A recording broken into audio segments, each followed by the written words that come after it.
Hey, this is Alan with B&B Yacht Designs, and we're going to do another video update of our build for our Core Sound 20 Mark III. And officially, this is only day number 35 of the build, according to the logbook here. But it's been about 2 months since we worked on the boat, and that's been a combination of B&B being really busy, going to boat shows, and just lots of other stuff getting in the way. So we were back at it this last weekend for a few hours at least, and I just wanted to show you the hatch rings. And the hatch ring assemblies are now finished.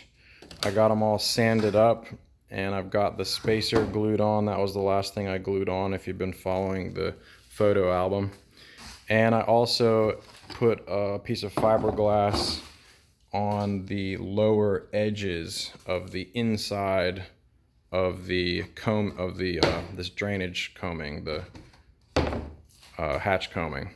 And the only reason I did that is because those are the only joints that aren't backed up with either a wide glue area, like this beam here doesn't need any glass in there because this is 3/4 wide. But this piece, for example, is only glued to the base frame, and it doesn't have any support on this edge, so this is a spot that could be prone to cracking. It's a similar situation with the actual hatches. This edge here, you know, there's a fillet on the inside of that. Oops. There's a fillet on the inside of the hatch, but on the outside it could be prone to cracking. I have seen them crack.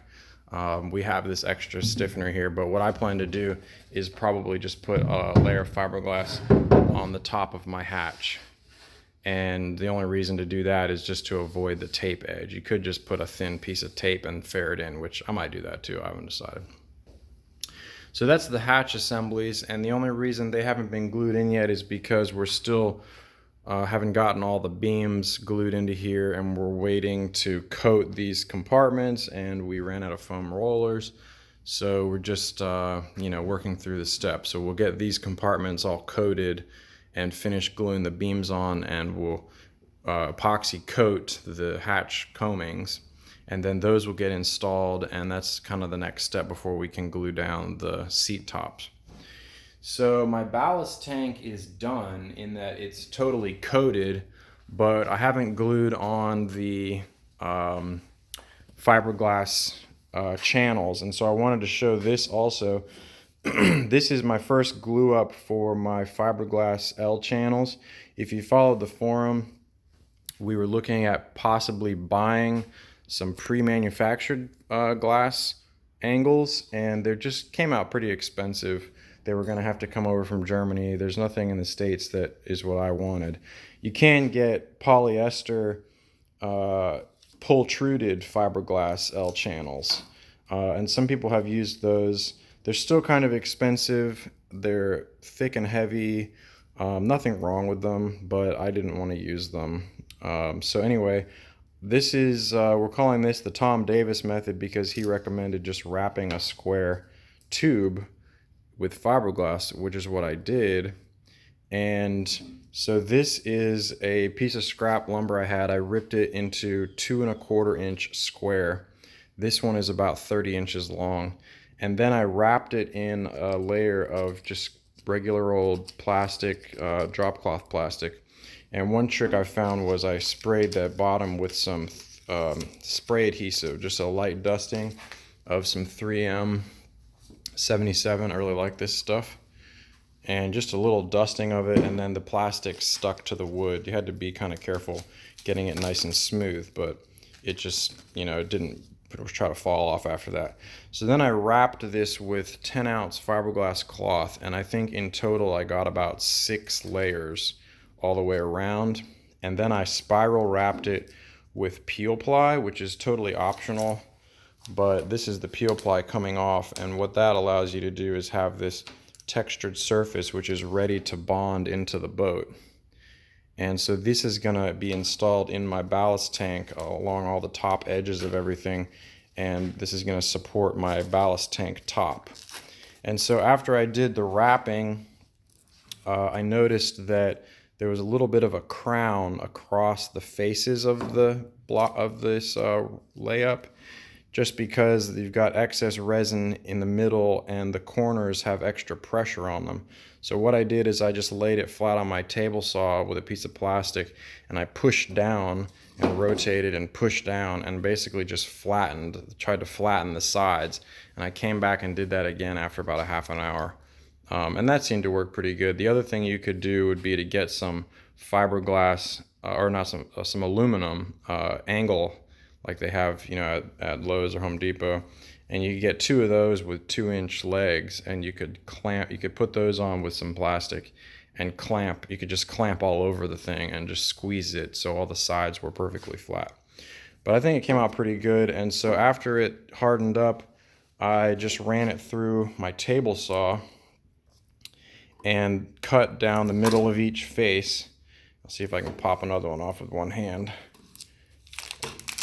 And that separated them. And the nice thing about this method is you end up with 4 L channel, angles.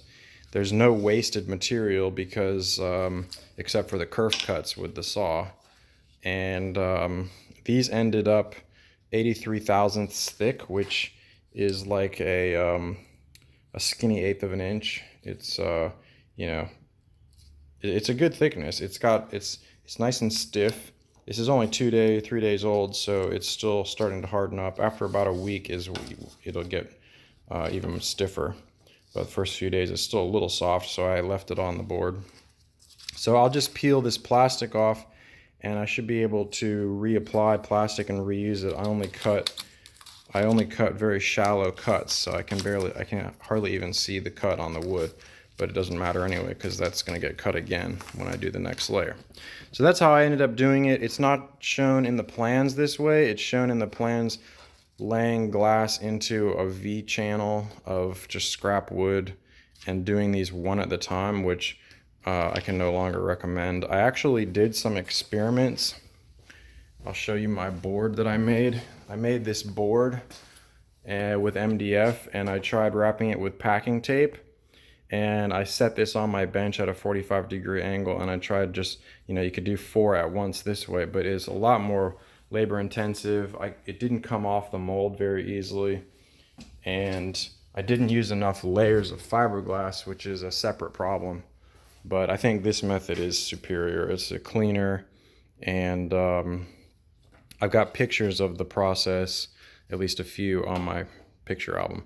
So those are that, and I got to make 2 more of these.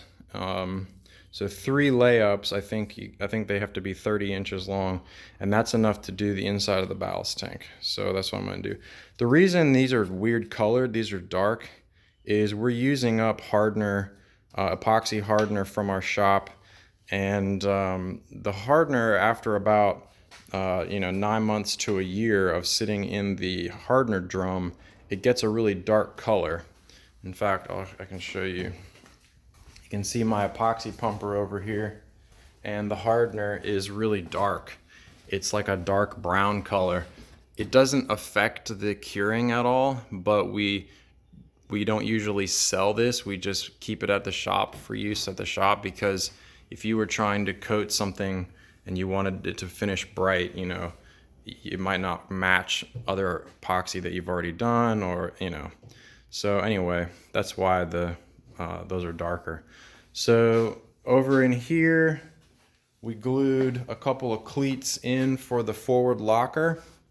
So there's that side cleat there. That was scribed just a little bit and cut to fit, and glued in, and I used a drywall screw on the outside just to hold it, and cleaned it up. I cut a hole in the forward bulkhead, which was not cut out in the kit because it's somewhat optional, but I'm gonna glue in a Bexon screw port right there, and that gives you access to the stem below the anchor well, which is handy if you're bolting or through bolting a hollow back to the keel. Also, it's sort of a secret storage spot if you were leaving the boat and you needed to put, valuables. Somebody might not ever find that access port, especially if you put a little false front on it or something. Nothing much extra in the ballast tank for now, but Taylor got the bulkhead number 3 fiberglass taped to the hull. Here's the peel ply. I don't know if I've shown this before, but after we are doing the taping, we're using peel ply. This is a piece of peel ply that's already been pulled off. And here you can see it's been glued, and I'll just peel the peel ply off. It comes off pretty easily. This is some that we have at the shop, and there's a couple different kinds. This one has red tracers in it. But the point of it is to fill the weave of the glass and make it smooth. And it still leaves this selvage edge of the glass, which we've used a scraper to smooth down. But it makes it a little cleaner. It eliminates the need to come back and do a fill coat, because this is now smooth and you can paint right over it. Sometimes you get pinholes, so you have to be really careful that it's fully wet out. And we don't use peel ply on anything except like 3-inch tape like this, because whenever we've tried to use peel ply over large areas, like say you were fiberglassing the hull with cloth and you lay peel ply over it, you end up with, if you don't get enough resin in the peel ply wicks epoxy up from the glass. So if you have not enough resin, you end up with little tiny voids between all of the woven glass fibers. And when you peel the peel ply, it results in thousands of tiny little pinholes that go down to the coated wood. And then when you go to paint it, it just looks awful. It's just full of pinholes, and the only thing you can do is come back and push really hard with a putty knife with epoxy, thickened epoxy, to fill all the pinholes. It's a nightmare. Peel ply is not designed really to be used for wet layups. It's designed for vacuum bagging, and it's a barrier between your laminate and an absorbent material, so that your absorbent material inside the vacuum bag can soak up excess resin from your laminate, and then you get a more advantageous resin to laminate ratio, which is about 50-50. And when you do a wet layup, it's not uncommon to have excess resin in the layup. It depends on how much you apply, obviously. So for our purposes, we're using it to create smooth fillets. Like you can see here, this one was peel plied and then sanded a little bit here, and it's already smooth and nice. And like I said, it's not necessary that you use it, but we've been using it because we like it. And as far as the motor well goes, nothing to report there. I'm still waffling on what to do. I know some folks are ready to glue their seat tops down, and hopefully I'll have this figured out soon. We're still not sure if we're going to buy a Torqeedo. B&B might buy one to do some testing with. And for now, I'm still using my Suzuki, Tohatsu, and I just need to finish this and test it and then make changes. So that's probably what's going to happen. Let's see, what else to report. Taylor glassed the underneath side of the, this is the ballast tank lid, which is also the cockpit sole. And it's just got a layer of 10-ounce cloth that's been wetted out. And this is we did not use peel ply on this, and you don't have any pinhole issues. After this setup in the afternoon, we came back and we did a fill coat on this to fill the weave. This doesn't have to be perfectly filled because it's not structural, it's just a barrier coat. But you can see how it came out nice and glossy. This is just one application of fiberglass and one fill coat. And so also we did the forward tank lid, part number 15, I think, is the forward tank top, which will go right there. And I think that pretty much covers the update. We did get a new tool. We got a bandsaw from Taylor's father, who inherited it when they bought their new house, and we're helping them sell some of the other tools. And so that's about it. and hopefully we'll have some more progress to show really soon. We do want to have the boat at the mess about. Don't know if it's going to be 100% done, but it would be nice to have it at least there sailing, and so we'll see. So appreciate keeping up with our build, and we'll see you on the next update. Thanks.